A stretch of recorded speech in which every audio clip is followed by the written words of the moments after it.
Ça fait 1 heure de programme, vous savez ce que ça signifie. Le champion MJF fait son entrée sur le ring. Et putain, mais heureusement qu'il est là, bordel. Hein. Non mais vraiment, sincèrement, heureusement qu'il est là. Je dis ça chaque semaine. Mais là, cette première heure était un foutoir de la merde absolue. L'heure suivante était franchement pas ouf non plus. Heureusement qu'il est là. Sans lui, sans Bryan Danielson et sans d'autres membres du roster qu'on ne voit pas pour une raison qui me dépasse et j'en parlerai plus tard. Heureusement qu'il est là. Ce show se casserait la gueule sans lui. C'est la seule raison. Il incarne là.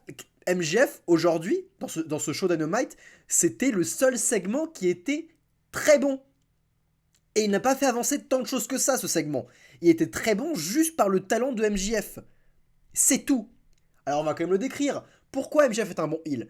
Parce que le mec, quand il arrive, il prend un malin plaisir à faire tous les astuces de heel qui marchent et c'est naturel et c'est bien.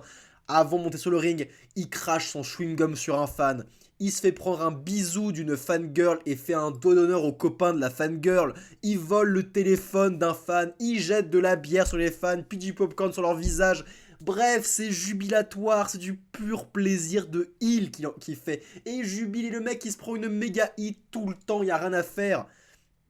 Et là, pour faire une promo, et sa promo dit qu'en gros, il en a assez d'entendre que Bryan Danielson est le meilleur catcheur au monde, alors que le meilleur catcheur au monde est celui qui est censé porter cette ceinture.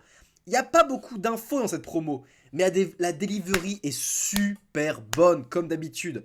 Puis là, il demande à un catcheur de venir, et ce catcheur, c'est Christopher Daniel, parce qu'en effet, Christopher Daniel aurait quelque chose à dire. Or, Chris, il arrive sur le ring, et en gros, MJF lui demande de dire la vérité, et Chris fait, bah...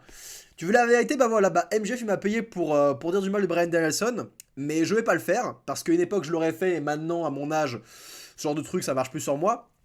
Alors je vais dire la vérité, MJF, tu vas te faire exploser la gueule par Bryan Danielson. Parce que Bryan Danielson, depuis qu'il a 20 ans, j'ai compris que ça allait être une machine de guerre, que c'était une éponge à apprentissage de catch, et qu'à chaque fois qu'ils avaient un match, il apprenait un nouveau truc. Et que maintenant, c'est devenu un mec imbattable, hyper résistant, avec un cardio de fou. Tu ne pourras... Il va t'humilier, en gros, voilà ce qu'il fait. Et puis il fout une baffe MJF directement low blow sur Christopher Daniels, puis prise de soumission. Bryan Danielson vient faire la save sans pouvoir toucher MJF et c'est important, on conserve encore une fois l'écart entre les deux. On a envie de les voir se toucher, non sexuellement évidemment. Putain, pourquoi je dis ça? Mais ça n'arrivera pas. On continue de hyper ce match et c'est bien buildé comme programme. C'est un match que j'ai hâte de voir. Et merci MJF de permettre à ce show de briller et d'être un petit peu regardable malgré tout le flot de merde qui l'entoure, quoi. Merci Bryan Danielson pour ta qualité de match toujours sans précédent. Et merci Christopher Daniels pour ce petit caméo qui a fait plaisir. Bref, très bon segment.